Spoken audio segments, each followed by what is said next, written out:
Nah, teman-teman tahu nggak apa pengertian sistem moneter? Ya, saya akan menjelaskan apa itu sistem moneter.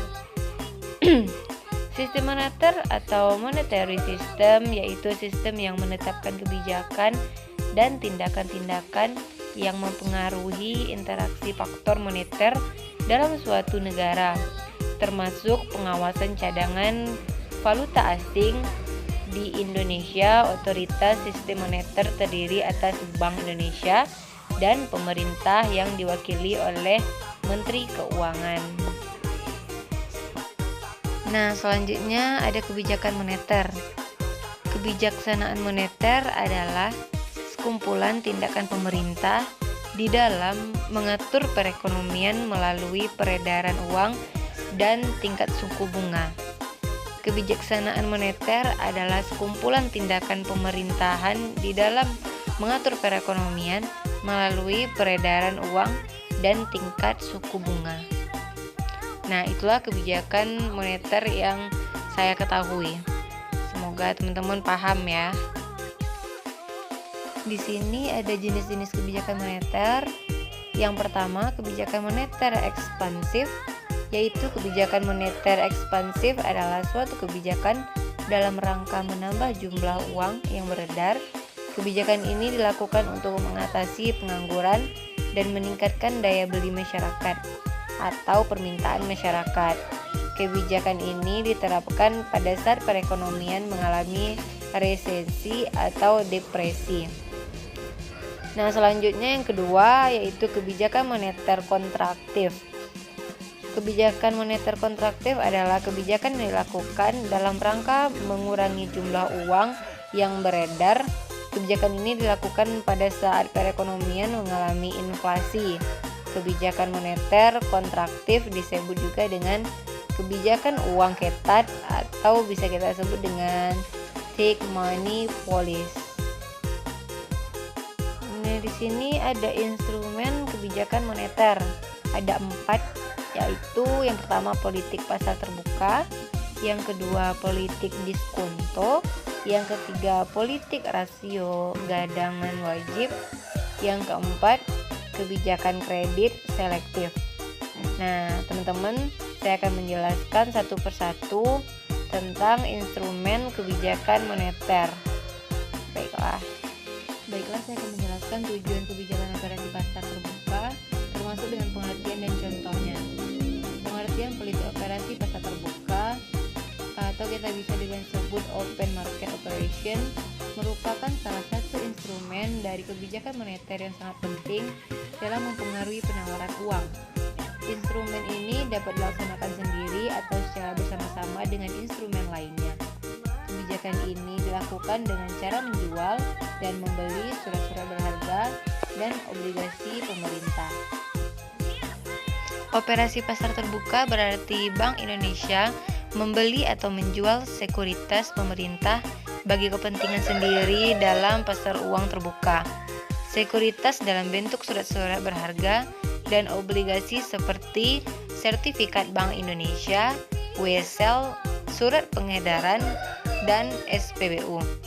Jika pemerintah melakukan kebijaksanaan uang ketat atau take money policy atau TMP, ini berarti pemerintah melakukan penjualan surat-surat berharga kepada masyarakat. Di sini masyarakat membeli surat-surat berharga dari pemerintah. Mekanisme jual beli surat berharga dari pemerintah ke masyarakat disertai dengan alairan uang dari masyarakat ke pemerintah. jumlah uang beredar menjadi berkurang.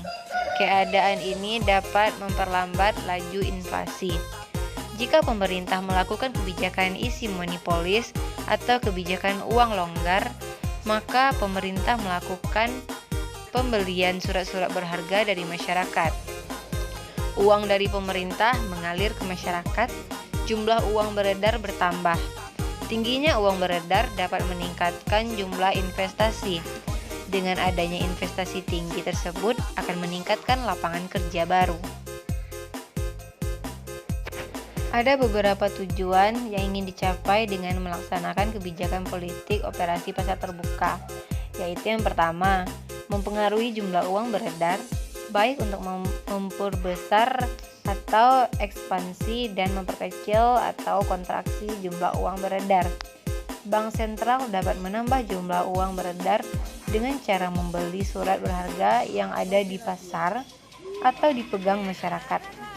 Sebaliknya, bank sentral dapat mengurangi jumlah uang beredar dengan cara menjual surat berharga ke masyarakat atau ke pasar. Yang kedua, mencapai dan memelihara kestabilitas harga atau nilai rupiah. Perkembangan kegiatan ekonomi suatu negara akan berjalan dengan mulus ketika kestabilan harga dapat dijaga. Ini artinya inflasi dijaga tetap rendah. 3. Mendorong pertumbuhan investasi.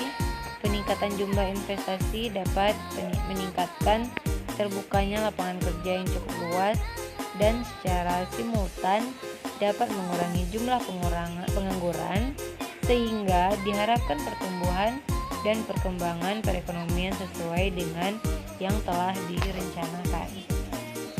Selanjutnya saya akan menjelaskan politik diskonto.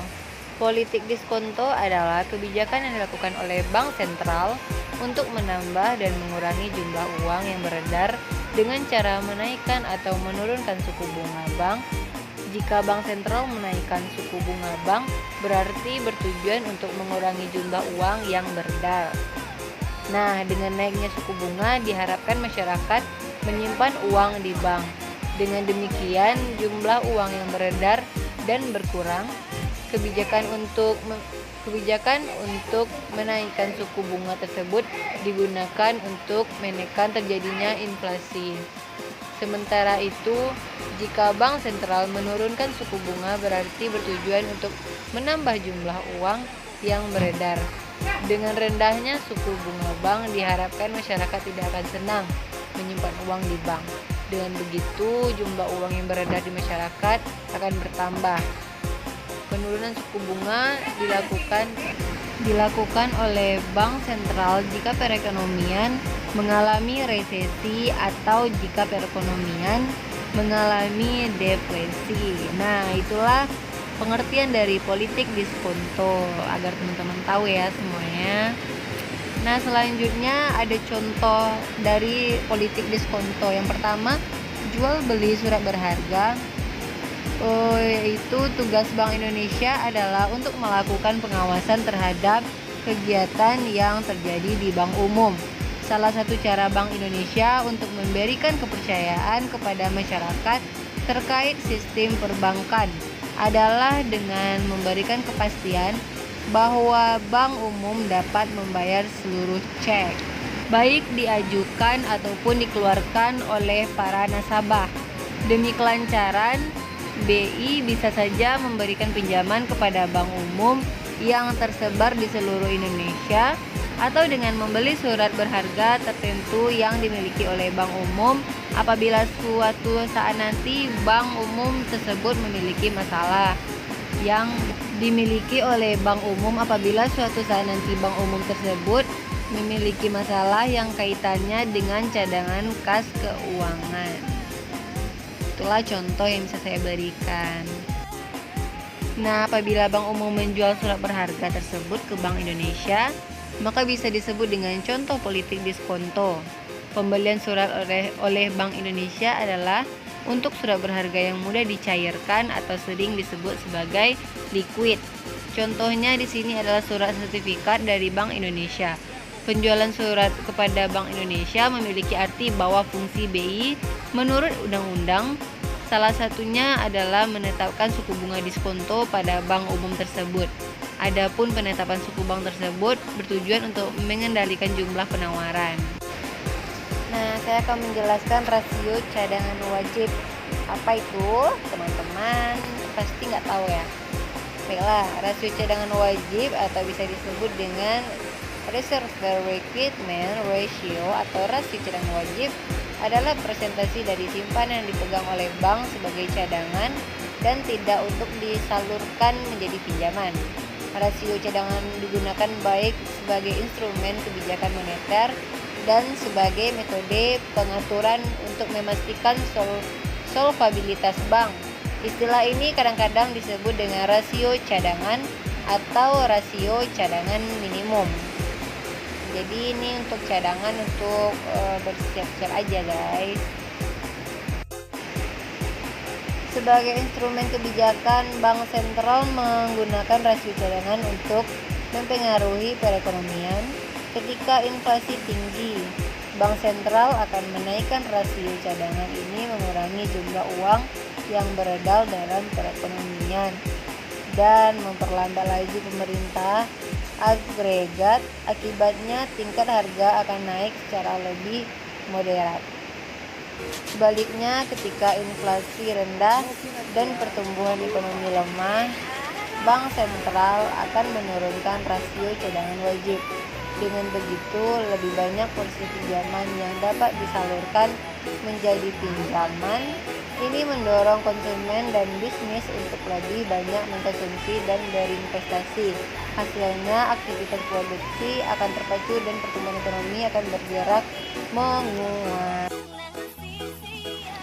Saya akan menjelaskan kebijakan selektif, yaitu yang berkaitan dengan kebijakan bank umum dalam menyalurkan kredit kepada nasabah atau masyarakat dengan memperhatikan unsur karakter, kolateral, kapital, capacity, dan condition of economy.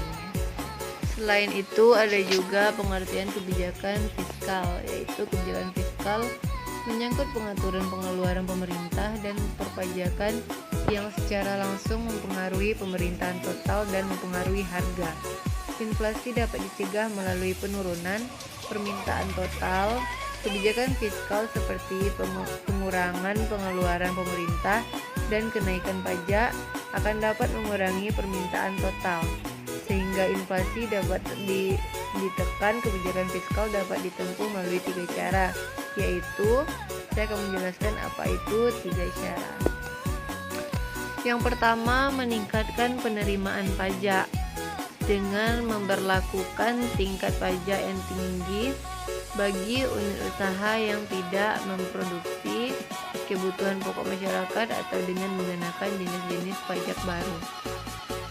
Yang kedua, mengurangi pengeluaran pemerintah dengan jalan menunda atau menghapuskan pengeluaran yang bukan prioritas.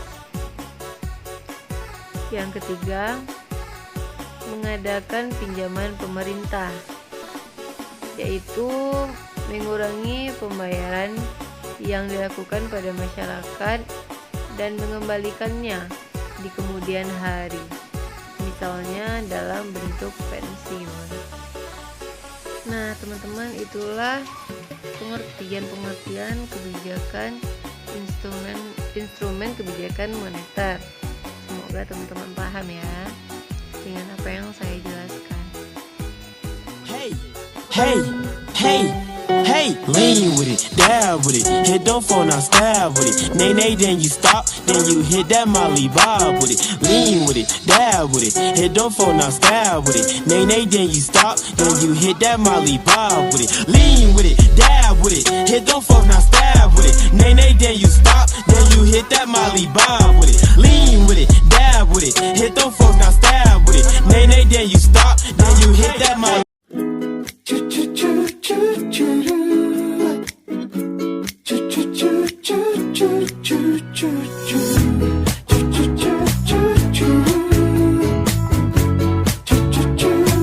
Cinta mengapa kau sengsara, melihatnya. Oh, dia itu siapa, bisa membuatmu merana. Cinta apa kau tak bahagia?